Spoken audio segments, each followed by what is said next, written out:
Manchester United won, Wolves 0 on the opening day of our season. Anyway, not the opening day of the whole week, but our first game of the season. And we were beyond lucky to win that game tonight. I don't know how we have won that game. It's unreal how we've managed to win that game because we were absolutely awful. It looks like we were still in San Diego, still in Vegas, still in New York. It was really, really bad. And you never want to overanalyze, do you? You never want to overanalyze if you win the first game of the season. I remember a couple of seasons back smashing Leeds. What was it, 5-1 or 6-1, whatever it was. Pogba 4 assists and Bruno hat-trick. And yeah, it's all great. We're going to win the league. And then I remember losing here to Brighton at the same time as this last year, losing against Brentford and thinking we're going to have an awful season. And we ended up having a decent season. So you can't look into it too much, but you have to look at some of the concerns that you're seeing and look at within the 90 plus whatever of how we played so bad. And the midfield today was absolutely non-existent. It had holes all over it. You're looking at the balance of Mason Mount, Bruno and Casemiro, and it was way off today. That was concerning for me today. The whole front line, from Marcus Rashford to Garnacho for different reasons, to Anthony, absolutely poor. Transitionally, giving away the ball in midfield, and Gomez and Lamina, Cunha were absolutely destroying us. And it was like a basketball match. It was end to end. Wolves came here and had 23 shots. And actually, before I even get into us in detail, big up to Wolves. We did the preview with the Wolves podcast, and they had absolutely nothing to lose here. Gary O'Neill's only had them for a week. They've lost a lot of their best players, and they came in and put a performance like that, and they did not deserve to lose that game. Put it that way.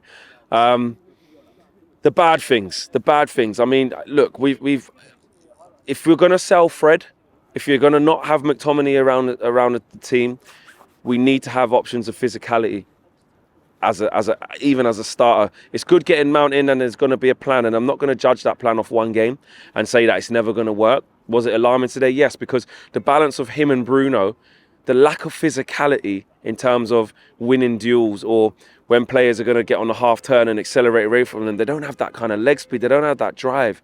And then when you're looking at Casemiro, one thing he's good at is sniffing out the danger before it becomes a real problem. He can get himself into positions where he can intercept. He can read things quite quickly to make himself not have to be in a position of exposure and running back to his own goal. But when he's in 1v1 situations against somebody who's quick and powerful, as we saw today, Cunha just accelerating away from him, Gomez accelerating away from him today. Lamina did it at times as well. So that's not his game. And that's the downside to having Casemiro in there. But also, it was the distances he had to cover in midfield.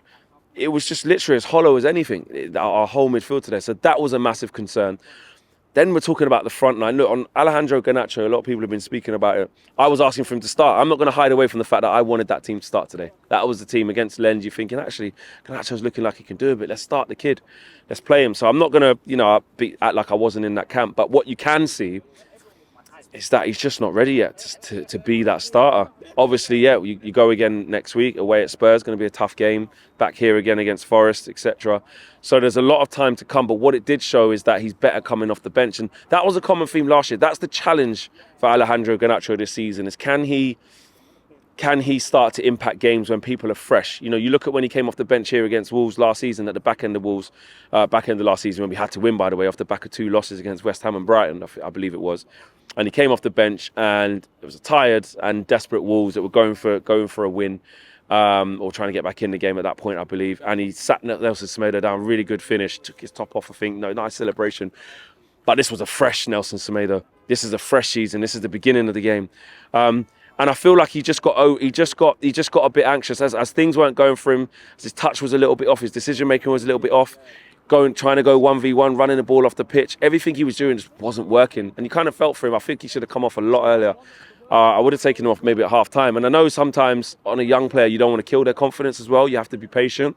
So maybe taking him off at half time, maybe Ten Hag thought, I'll give you 5-10 minutes to try and put it right. But it wasn't any better in the second half. And I would have taken him off. Lisandro Martinez, look, for all that he's very good at, Cam spoke about it in the player ratings, that for all he's good at the end of the day, you can't be over aggressive, and you can be frustrated with how things were going. He wasn't frustrated with how things were going because he wasn't playing well. He was just teetering on the edge after he got the first yellow card. He was just teetering on the edge of silly little tackles. Went in for one. He tripped someone up after the ball had gone. I thought maybe the ref could bring that back. Teetering on the edge, and I think Erik ten Hag made the right decision. I haven't seen any of his post-match comments as of yet, but I'm assuming that would have been for precautionary issues because he was, you know, you can't afford to go one man down. Bruno Fernandes, I thought was absolutely awful today. And I'm going to be quite scathing because I think it's important to, because look, in the context of tonight, we have to call out what we saw. Is it going to be a reflection of the season going forward? It doesn't mean that. We've got time to put it right. And we have won the game. I'm going to get to the good bits that we did. But Bruno, he had a period of the game for about 5 to 10 minutes midway through the second half where he was absolutely dreadful. His head was gone. He was spamming crosses into the box that were either too underhit or overhit and going out of play. Shooting at the wrong times, giving the ball away, fouling, not winning any duels. As the same with Mason Mount, as the same with Casemiro. I'm not just picking on Bruno, but he's a captain now. You know, then he goes down, my foot's hurting a little bit. You can see he's not injured. You're like, Bruno, come on, bro. We don't want to see that side. We need you now. We need you now. But in classic Bruno style, he plays a fantastic pass, lofted pass over the top to Wan-Bissaka. He crosses it to Varane and then we score. So that was like a typical Bruno kind of moment where he can play poorly for large amounts of the game, but still have a big say on what happens in it. And he did in the end with the one bit of quality that we needed to for that move, for that goal. I think the defence today, it's a weird one because you want to say that we defended well, but the problem is we conceded 23 shots and Wolves should have scored. Wolves absolutely should have scored. But I think the reason why we conceded so many chances was because in midfield we were so poor.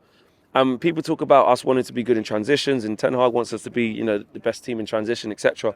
But usually transitions happen. Transitions happen when you lose possession of the ball. I'd much rather us be less prominent in transitions and have more control over the games, which is also what Ten Hag wants as well. And because there were massive gaps in the midfield, the defence got rained on. You know, constant runners running at him. How many times did Cunha get turned and bringing the ball? Sarabia, same thing. Neto coming in off the wing, doing the same thing. There were massive, massive gaps where the defence were under a lot of pressure. So I actually felt quite bad for the likes of Varane, Luke Shaw and Wan-Bissaka today because they're looking in front of them saying, where's our protection? You lot aren't winning any duels. You lot ain't winning any 50-50s. They're winning everything. They're coming at us. Give us a break. So in that, considering they had to contend with that, I think they defended well. There was a lot of last-ditch tackles. There was some good blocks. But listen, I can't hide away from it. Wolves absolutely should have scored. They wasted chances. We're lucky they couldn't finish because if they could have, and that was a different team today, we could have been 3 down. Andre Onana. Now, I've got to go straight to the penalty incident before I, praise him for the things that he did do because I think he was actually out very, very good for us today. But in my opinion, that's a stonewall penalty. I've got to be honest. I think what saves him is the only reason I can think why VAR didn't give it is because he fouls the player who doesn't actually head the ball. But since when can you just clatter into people and take them out, accident or not? So we were very, very lucky with that. But however, what Onana did give us today was composure and bravery and being able to come out and claim crosses and get his hands on the end of things and come and claim things and take the pressure off. That was huge for us today. And he made some decent saves as well. I wouldn't say he made amazing saves. He made saves he should made, but, he made them. And a couple of good distribution times as well. So it was really good to see him, play well. And a lot of talk has been about his distribution and how well he's going to help us play as this, extra centre-back or extra person in build-up phase. And all of that is true. And all of that is to come. But today he had to show a different side. He had to show a side that was actually going to be the biggest question mark of us getting him. Is he going to be able to save shots? Is he going to be commanding his area? And actually he did that. He did that well. So that was a ray of sunshine. I think that Raphael Varane, the ghost, the wraith, the phantom, saved the day with the header. Look, it wasn't brilliant today. It wasn't, and it's the first game of the season. I'd rather it happen now, and we get those type of things out of the way, while still getting 3 points. By the way, if you look at it, you can look at it one or two ways. Amazing pre-season last year, yeah. Come to the first home game, lose. Second game, lose. So if we go and beat Spurs next week, this will be forgotten about really, really quickly. And actually, it kind of should be forgotten about because we won the game. But you do have to look at that midfield and say, Sofran Amrabat or Onana from Everton, whoever it's going to be, we need to have more physicality in there. And that's not even, I'm not just talking about to replace Casemiro. I'm talking about certain games. Mount and Bruno ain't going to be it. It feels like, obviously there's going to be games where it is, where other teams on the back foot, not got much power in midfield, aren't going to put it on us. That's going to be fine for the likes of Mason Mount and the likes of Bruno Fernandes. But that was a Wolves team. What's it going to be when you play against Enzo Fernandez and Moises Caicedo? What's it going to be when you play against Declan Rice and Thomas Partey? What's it going to be when you play against, Rodri, who can get about the pitch, and Bernardo Silva in the midfield and De Bruyne, etc.? What's it going to be against the big teams if that's Wolves? So that we have to be aware of, and the balance is going to come. It's a long process, but I think that will show that will startle Ten Hag a bit today. I think he'll look at that and say, I need to get this balance right, and I need more physical players in this midfield as well. If you're going to let Fred go, no problem in moving on the evolution of the team. You're not going to play McTominay from the start. That's fine. But we need to bringing in physicality. And actually, I would have brought McTominay on a lot earlier. I really would have. The game was midfield was crying out for somebody in there who could get about and win duels.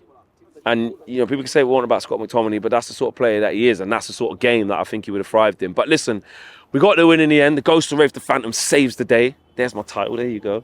But boy, that was stressful, absolutely stressful, and we were very, very lucky to get the win. But we did.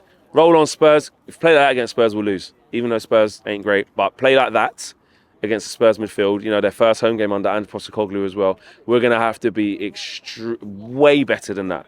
Way better than that to get 3 points there. So, yeah, my man of the match, I'll probably give it to Onana, but he should have conceded a penalty. I can't lie. I'm going to give it to Ghost Rafe the Phantom, just because being biased and he's my guy, and he scored the winning goal. So, yeah, brand man of the match. Anyway, peace.